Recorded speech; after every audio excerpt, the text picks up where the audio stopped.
Ditemui di kesempatan yang berbeda, pemirsa, Presiden ke-7 Republik Indonesia Joko Widodo melengos saat dimintai tanggapan terkait beban utang proyek kereta cepat Wus yang mencapai triliunan rupiah. Jokowi enggan berkomentar dan memilih membalikan badan.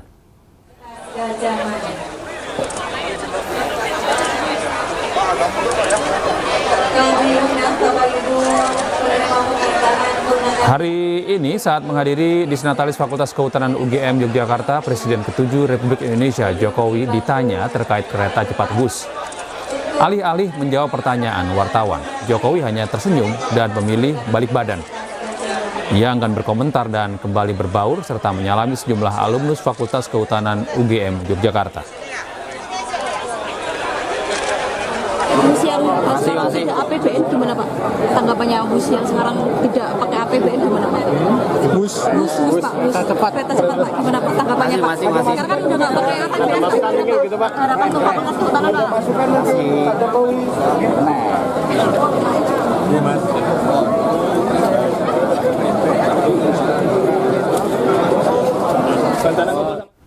Ya, bisa saling lempar kewajiban bayar utang kereta cepat Jakarta-Bandung terjadi. Menteri Keuangan tetap enggan untuk membayar utang PT KCIC gunakan APBN.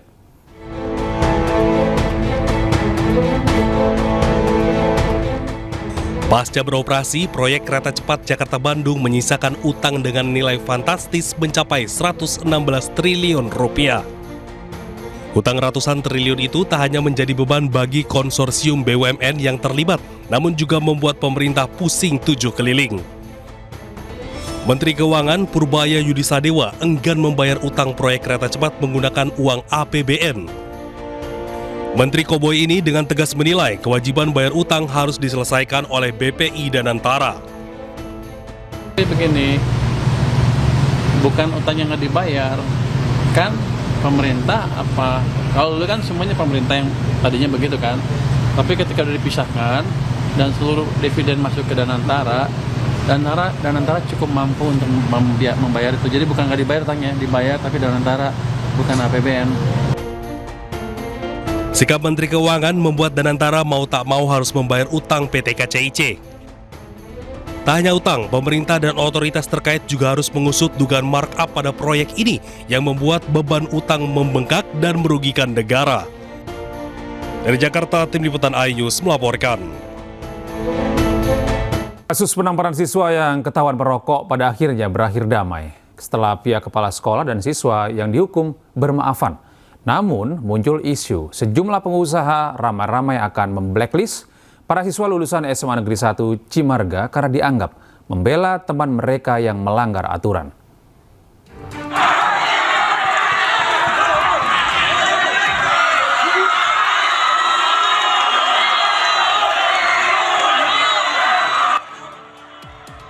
Kontroversi mengenai tindakan indisipliner siswa SMA Negeri 1 Cimarga, Kabupaten Lebak, Banten menarik perhatian publik. Ratusan pelajar sekolah tersebut melakukan aksi mogok belajar sebagai bentuk protes terhadap kepala sekolah yang menampar siswa yang ketahuan merokok.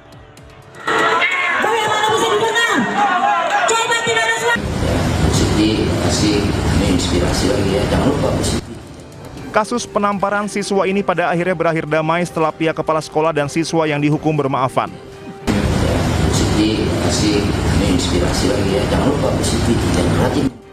Gubernur Banten Andra Soni akan kembali mengaktifkan Dini Fitri sebagai Kepala SMA Negeri 1 Cimarga.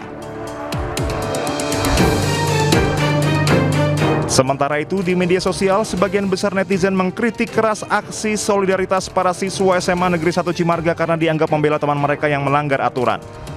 Bahkan sejumlah netizen yang mengaku memiliki usaha akan memblacklist para siswa lulusan SMA Negeri 1 Cimarga. Netizen menilai aksi membela pelanggaran justru mencerminkan sikap bertentangan dengan nilai-nilai disiplin dan tanggung jawab yang dibutuhkan dunia kerja.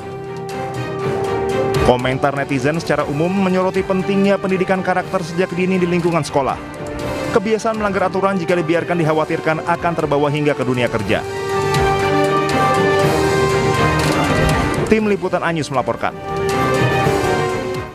Pemirsa, ratusan siswa SMA Negeri 1 Yogyakarta diduga mengalami keracunan usai menyantap makan bergizi gratis maksud kami Program MBG untuk sementara waktu terpaksa dihentikan hingga 2 pekan ke depan.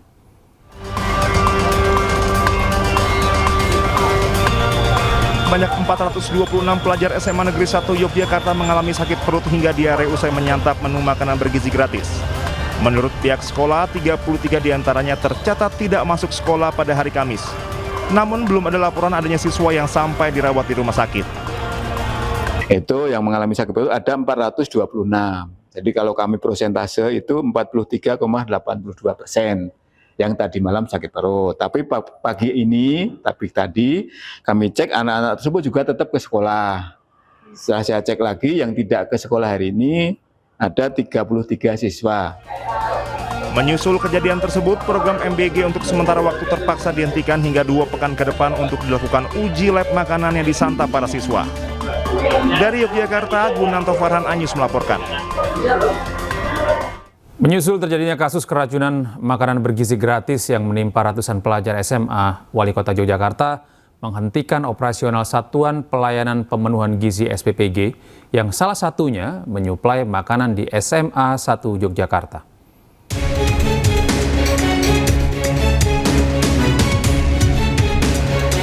Sebanyak 426 pelajar SMA Negeri 1 Yogyakarta diduga keracunan usai menyantap makan bergizi gratis. Insiden keracunan MBG yang terjadi di SMA Negeri 1 Yogyakarta ini pun langsung ditindaklanjuti oleh pemerintah kota Yogyakarta. Selain telah mengecek ke sekolah, Pemkot Yogyakarta juga telah mendatangi dapur SPPG Wiro Brajan yang salah satunya menyuplai MBG ke SMA 1 Negeri Yogyakarta. Wali Kota Yogyakarta Hasto Wardoyo menyatakan, secara umum kondisi sarana dapur yang menyuplai 3.444 MBG dengan total 9 sekolah diketahui telah sesuai standar ketentuan dari Badan Gizi Nasional. Guna memastikan penyebab keracunan, pihaknya masih menunggu hasil uji lab sampel makanan yang prosesnya memakan waktu 1 hingga 2 minggu ke depan. Sementara itu, operasional dapur SPPG di Wiro Brajan terpaksa dihentikan sementara untuk memaksimalkan proses penyelidikan. Kalau sekarang sih sepertinya sudah sesuai standar, karena ini kan dilakukan assessment sebelum operasional. Cuman tadi dari diskusi memang ada menu baru yang dibuat, yang termasuk ayam yang dibuat kemarin itu termasuk dengan masakan menu baru. Tetapi kita tetap harus menunggu hasil bukti kultur itu nanti apakah itu karena kontaminasi bakteri atau karena yang lain. Sebelumnya 426 pelajar SMA Negeri 1 Yogyakarta dilaporkan mengalami sakit perut hingga diare yang dirasakan usai menyantap menu MBG. Dari Yogyakarta, Gunanto Farhan Anyus melaporkan. Ketua Dewan Ekonomi Nasional Luhut Panjaitan menyebut akan ada keputusan Presiden soal pembayaran utang kereta cepat Jakarta-Bandung. Kepres tersebut akan terbit dalam waktu dekat.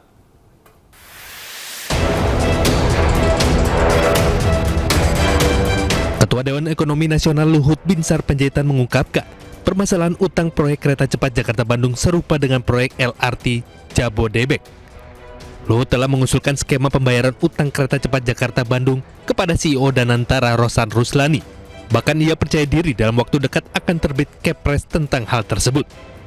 Nunggu Kepres saja, ada Kepres dari Presiden mengenai timnya, dan saya sudah koordinasi dengan Pak Rosan, karena dulu saya yang nanganin, jadi supaya berlanjut, saya sudah beritahu Pak Rosan, dan Pak Rosan juga sudah sepakat untuk segera kita tangani bersama-sama. Pakai dividen, nanti kita lihatlah, sama dengan LRT mungkin ada gap-nya itu berapa triliun, nanti dari situ kita cicil, sehingga dengan itu nanti bisa jalan. Tapi ingat ya, tidak ada public transportasi itu di dunia ini yang menguntungkan. Selalu banyak subsidi pemerintah, tapi tentu harus subsidi yang betul-betul terukur. Di sisi lain, mantan Menko Polhukam Mahfud MD menilai ada dugaan markup dalam proyek kereta cepat Jakarta-Bandung. Padahal saat itu banyak pihak yang menolak pembangunan proyek kereta cepat. Hal itu bisa menjadi celah untuk mengungkap dugaan pelanggaran hukum terjadi pada proyek ambisius era Jokowi tersebut. Nah sekarang kita tidak mampu bayar. Ketika mau dipindah ke Cina ini, Pak Yonan, Ignatius Jonan, Menteri Perhubungan waktu itu, menyatakan tidak setuju. Pak, ini tidak visible. Kata Pak Yonan. Kata Pak Yonan. Pak Yonannya dipecat. Diganti kan? Sudah itu dia manggil ahli, namanya Agus Pambagio. Presiden manggil nih. Pak Jokowi? Iya, Pak Jokowi. Sesudah mecat Jonan, dia ditanya, Pak Agus gimana ini? Pak, ini tidak visible, rugi negara. Ini menurut Agus? Menurut Agus Pambagio, yang Bapak tonton yang saya tonton itu. Rugi negara. Ini atas ide siapa? Kata Agus. Kok bisa dari Jepang pindah ke situ dan biayanya besar? Atas ide saya, kata Jokowi. Kata Presiden, atas ide saya sendiri, gitu. PT KCIC Kereta Cepat Jakarta Bandung menyisakan utang dengan jumlah fantastis. Jumlah hutang yang ditinggalkan bernilai fantastis yaitu 116 triliun rupiah. Dari Jakarta, Tim Liputan iNews melaporkan. Sementara itu pemirsa, Ketua KPK Setio Budianto menanggapi pernyataan mantan Menteri Koordinator Bidang Politik, Hukum dan Keamanan Mahfud MD terkait dugaan markup di proyek Kereta Cepat Jakarta Bandung atau WUS. Ketua KPK berharap apa yang diinformasikan oleh Mahfud MD memiliki data pendukung yang lengkap.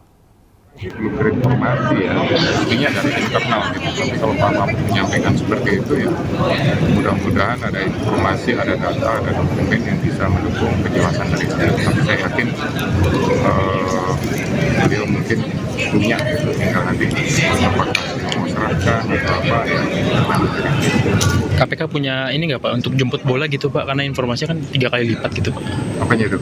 Maksudnya mau jemput bola ke ya, untuk minta ditelaah dulu di level kedeputian, terus yang harus dilakukan dengan informasi tersebut.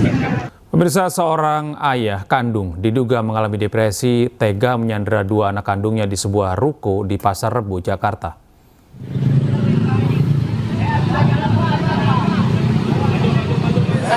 Siapa? Keluarga siapa namanya?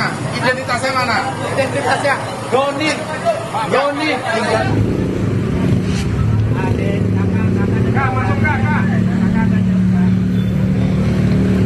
Evakuasi korban penyanderaan ini berlangsung dramatis setelah negosiasi yang alot.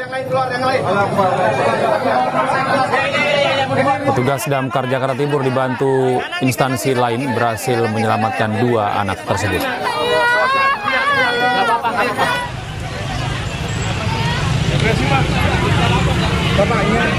Sementara itu ayah kandung dibawa oleh dinas sosial. Pelaku nekat menyandera karena kerap mengalami halusinasi berat dan gangguan jiwa.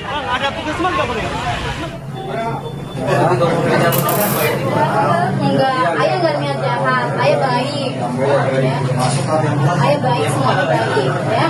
Anaknya selamat gimana? Anaknya selamat, nggak diapa-apain kok. Cuman kurung 1 hari itu dikasih makan sama warga, tapi nggak dibolehin sama bapaknya, nggak dikasih makan.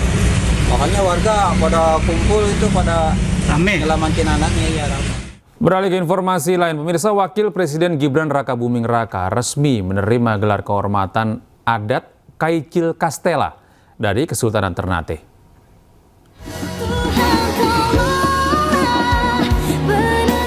Penganugerahan berlangsung khidmat di Kedaton Kesultanan Ternate, diawali prosesi adat tarian soya-soya dan ritual Joko Saha.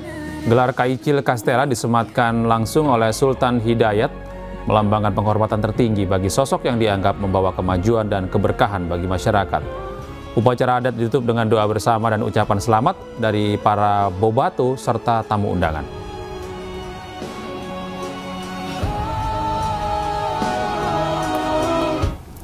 Sekjen Gibranku, Pangeran Mangkubumi, menilai ada unsur politik di balik isu mengenai keabsahan ijazah Gibran Rakabuming Raka. Pangeran mempertanyakan mengapa baru sekarang Roy Suryo dan kawan-kawan mempermasalahkan setelah Gibran menjabat sebagai wakil presiden. Sampai hari ini, sebuah fakta dikalahkan oleh sebuah napi, kebenaran dikalahkan oleh sebuah kecepatan, dan realitas menjadi sebuah kompetisi yang lebih dulu siapa membangun persepsi. Ini penting untuk mengingatkan kita semua sebagai sebuah bangsa, karena jangan sampai di tengah berlimpahnya informasi kita justru gagal membedakan mana yang benar dan mana yang hanya sebatas sensasi. Kalau toh memang kebenaran yang dicari Bang Roy, kenapa tidak sedari awal persoalan ijazah ini dibahas atau diangkat ke permukaan publik ketika Mas Gibran mencalonkan diri sebagai wakil presiden? Dalam konteks ini tentunya Bang Roy terkesan bersama teman-temannya tentu ini sangat politis sekali. Sebelumnya pemirsa, pakar telematika Roy Suryo membongkar dugaan konspirasi KPU soal ijazah Gibran. Roy menduga ada permainan di balik aturan KPU yang disebutnya dibuat khusus untuk meloloskan Gibran sebagai calon wakil presiden. Dan pemirsa, informasi ini sekaligus menutup jumpa kita dalam program iNews malam hari ini. Temukan terus informasi-informasi terbaru kami lainnya di www.inews.id. Cuplikan tayangan berita iNews juga dapat Anda saksikan di kanal YouTube @official iNews. Mewakili kerabat kerja yang bertugas, saya Gede Satria, pamit undur diri.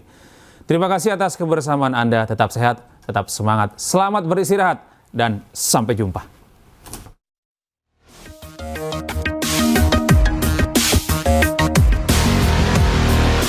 Polemik soal keabsahan ijazah SMA Wakil Presiden Gibran Rakabuming Raka terus bergulir. Pakar telematika Roy Suryo mendatangi Kementerian Pendidikan Dasar dan Menengah bersama sejumlah aktivis mencari kejelasan soal dokumen pendidikan Gibran. Roy menduga ada permainan di balik aturan Komisi Pemilihan Umum yang disebutnya dibuat khusus untuk meloloskan Gibran sebagai calon wakil presiden. Dasar dari dugaan konspirasi tersebut terdapat pada Peraturan KPU Nomor 19 Tahun 2023 tentang pencalonan presiden dan wakil presiden, khususnya di pasal 18 ayat 3. Ia menilai pasal tersebut menjadi celah yang diduga sengaja disisipkan agar Gibran tetap bisa maju meski tidak memiliki ijazah SMA atau sederajat. Menurut Roy, aturan tersebut menjadi bukti kuat adanya dugaan pemufakatan jahat antara KPU dan pihak tertentu untuk menutupi kekurangan administrasi pendidikan Gibran. Itu berarti apa? Berarti dia harus dicabut suratnya, berarti dia harus tidak memenuhi syarat. Dengan demikian dia kehilangan syarat untuk bisa memposisi yang sekarang. Dan tidak boleh ada keputusan KPU yang sangat berpihak, yaitu keputusan nomor 19 tahun 2023 di pasal 18 di ayat 3 yang mengatakan pasal yang tidak perlu mendapatkan SMA dikecualikan untuk calon presiden atau wakil presiden yang tidak memiliki ijazah SMA. Ini apa-apaan ini? Ada pengecualian yang sangat-sangat dibuat eksklusif atau dibuat hanya khusus untuk Gibran.